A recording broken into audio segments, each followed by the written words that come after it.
Welcome to the No Unfinished Business podcast. There are 1,000 different ways your clients can leave unfinished business, but no single advisor can address every issue.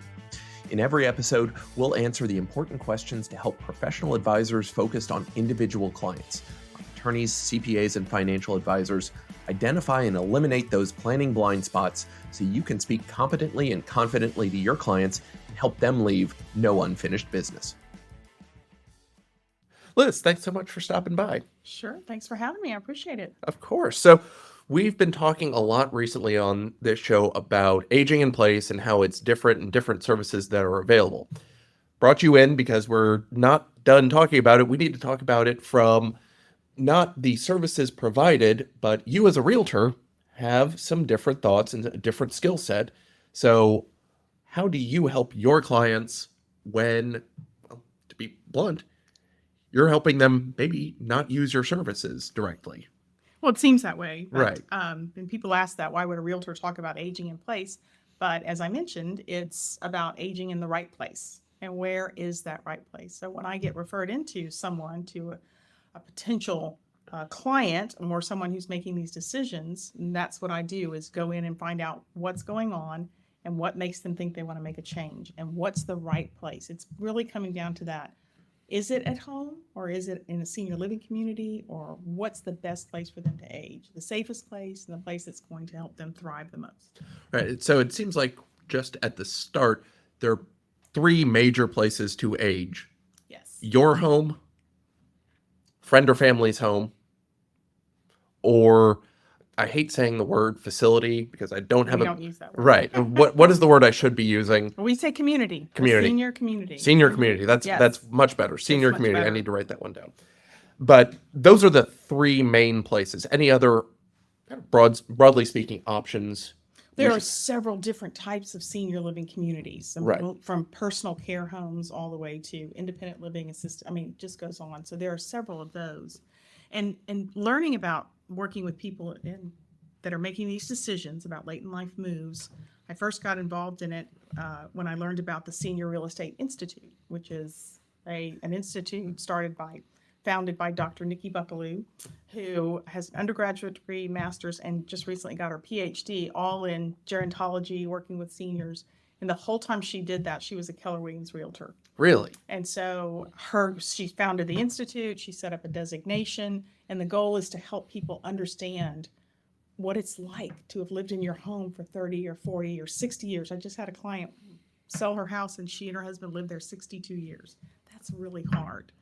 And so it's helping them realize what's the best place. Maybe it is staying in that home and renovating it and making it so that it's safe and they can thrive there, or maybe it is moving somewhere else and that's the right place. And so it's helping them really make that decision. It's not just being a real estate agent. Right. And one of the things that I see with our clients, we deal with clients not only who are younger and they're in the sandwich generation dealing with their aging parents, but also the clients who are the aging parents and starting to think, we've got 5, 10, 20 years left. We're always thinking about, well, this house, what level of attachment do you have to it right now? We're not necessarily thinking about it, but just even thinking down the line, identifying issues of, are we going to need to sell this? If we do have to sell this, what could potentially go wrong? Or if you decide you're going to stay in your house until you pass, are we going to have a situation where son and daughter are going to be fighting over who gets the house or how much we're going to sell the house for? Are they going to rent it? And again, just thinking through those issues early on. And that's right. And working with the older adults who are making these decisions, not so much their allies, if it's son, daughter, niece, nephew, neighbor, whoever it is, not so much really listening to them, getting their input, but really talking to the person making those decisions. And something I preach to everyone in the seminars that I do, because I hold seminars for them with bringing in all kind of expert panelists to talk about these things. And the thing I say the most is that the more knowledge you have, the more you're going to be able to make an informed decision and not an emotional decision. And so I want them to start thinking about it. Even if it's going to be 10 years from now, I want them to start thinking about, what do I do to make that happen and what's most comfortable for me? And then I always say, if you wait for a situation, like I mentioned to you about a move by circumstance, something happens, a diagnosis, a fall, or whatever it is, If you wait until that time, someone else will make the decision for you and not you. Right. And that really hits home with them because That is so true. you may not like what the decision is that someone else makes for you. Right, because if we get to the situation where, you know, Alzheimer's, Parkinson's, dementia, where we're going to need an adult guardianship, somebody's going to come in and make those decisions. Somebody else is going to make those decisions. They're supposed to consider what you want and what's best for you, but they're also going to be making that decision and potentially overruling what you want to do. And also, if that person would be like maybe your clients, if they haven't taken the steps to get it in writing and to let their allies know what they want, they may not even know. You know, Right. the ally may not even realize that this is what mom wanted or this is what Aunt Susie wanted. If they don't know, but if Aunt Susie or mom or dad spell all that out with you, then it can be done. And again, you can set things in place so that it's done to what they want. Right. And one of the things you've said a few times, but I think it's worth going over, you mentioned the word ally. What does that mean in this context? I think that, as I told you also, that I would say adult child. That's how I say. I have a seminar that I do called The Truth About Communicating with Your Adult Children. And someone pointed out to me, actually numerous attendees have pointed out that they may not have children. And so I've learned from my daughter-in-law, who's a regional vice president in a hospice company, that appropriate word is ally, because it's really someone who cares about you. And you may not want them to make decisions, but it's a person who gives you information, gives you advice. And that's why I've started using that word because, again, I don't know if it's a son or daughter, but it's an ally. No, and it's something that's important to say just to make sure it's the people who you may not be related to, but you probably wish you were. Yeah, exactly. That's right. Right. You can't pick your family. You can pick your allies, though. Right. So let's think about some of the motivations that people have for staying either in place or considering a move to another home or a community. What are some of those motivations that you're typically unearthing, the ones that aren't so obvious? Typically, it's they know something's going on if someone decides they want to make a move. I've got clients right now who we just closed on selling their home last week, and they're 85 and they're in fairly good health, but they have some health issues going on. And they just out of the blue called and said, we've decided we want to sell our house. And once I communicate with people and meet them, I keep in contact with them for a long period of time, just sending them information. And it can be information on whatever it is, senior living communities or anything. I send them that information, elder law attorneys. I get them that kind of information. And so I will keep in touch with them for a long time. And then all of a sudden to get a call saying, we want to sell our house. Would you come talk to us? Well, that usually tells me that something's going on. There's a motivation for one of them.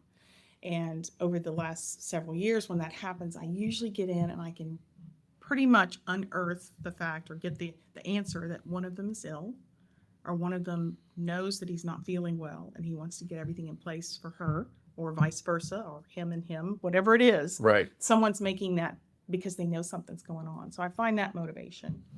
Also, when they don't feel safe. Maybe there's something in the neighborhood, or they're not safe in the home, they're not comfortable, or maybe they haven't been upstairs in 2 years. Right. And so they're feeling that. Usually when I'm in contact with someone or someone refers me in, there's something going on. It just takes a matter of just sitting there and asking the questions and listening. Interesting. Yeah, the safety issue triggers something that we hear from clients. Oh, we're in our house. We've been here for decades, and we're not worried because the only people who go upstairs are the grandkids when they come over to play.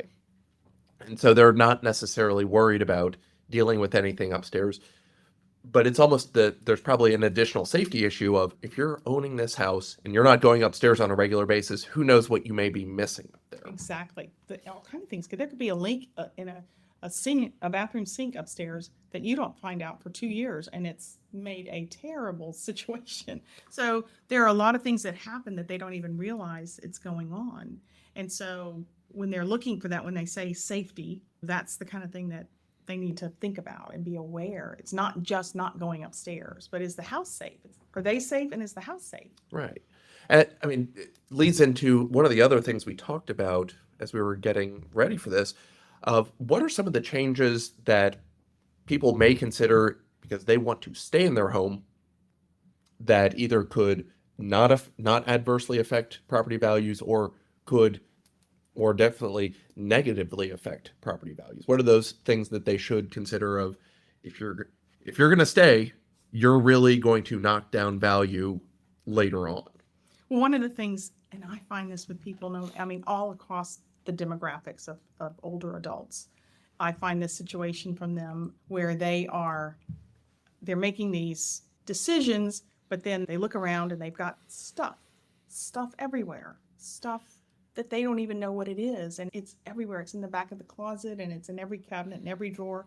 And maybe it's even in some walkways, and there's some things that are dangerous. And that's one thing that you're going to have to do. You're going to have to declutter. You're going to have to do that to make everything safe for you. If you're going to have someone come in and make renovations to your home, then that's something that you have to think about. And they don't like doing that. None of us do. No. So I tell you, since I started working in this world that I'm in, I live such a minimalist lifestyle. So when something happens to my husband and me, our son's going to walk in and say, "Oh my gosh, there's nothing here to deal with," because I just can't stand. I've seen so much that I just can't stand the thought of leaving someone with that. I'm sure you see that with your clients too, and when they have descendants that inherit, and then they say, "I don't know what to do with all this stuff." Right. We've got the kind of ad hoc list of, if you have this sort of stuff, dear clients, this is one way of dealing with it. Books and records, if you don't want to just give it to Goodwill or some other donation, if you want to try and make something from it, perhaps at Half Price Books or a few of the other places where you can take things and you might get a few dollars for it. Yeah, or I know. few Yeah. cents. Right. I mean, personally, my wife and I are getting ready to do some renovations, and we just tossed out about 6 boxes worth of stuff. We could have taken it. Several of the boxes had been sitting around for months of, one of these days we'll make an appointment with Half Price Books. And I think we just finally ran out of patience with it and said, you know what, Goodwill can have it all. Exactly. And we have this extra space in the garage that we can now use to move, unfortunately, furniture from the living room into Yeah. in the meantime. But that was the point of just, Yeah. it's a lot of stuff that didn't mean anything to us, but wouldn't necessarily trigger any thoughts for anybody else either. Oh, exactly. And of course, you always hear people saying, "What should I sell? And what should I do? What can I get?" And I tell the story that I've got a place setting of 12 Lenox china from 1978. And if I tried to sell it right now, I'd probably get $100 for it. Right. Nobody wants that. People just don't want that kind of stuff. So it's a long process of getting there and decluttering and downsizing your home. And another thing we talked about are renovations. And a lot of times people think, well, I'm not safe getting in and out of the tub. And so they see these step-in tubs. And we've all seen them on TV, and you get in, so you remove all of your clothing and you get into the step-in tub and you sit there, and then you turn on the water and you sit there and you wait for the water to rise. It's not like you can fill it up and then get in like we would do a normal bathtub. Right. And then you do what you need to do and you bathe, and then you get ready to get out. You have to go through the same process. So now you're wet. Right. And you have to turn that off, and you have to pull the drain and sit there and wait for the water to drain out while you sit there wet and cold. And so then you can get out of the tub. So that's one thing that they have problems. I'm not saying it's terrible and no one should do it, because it might be right for someone.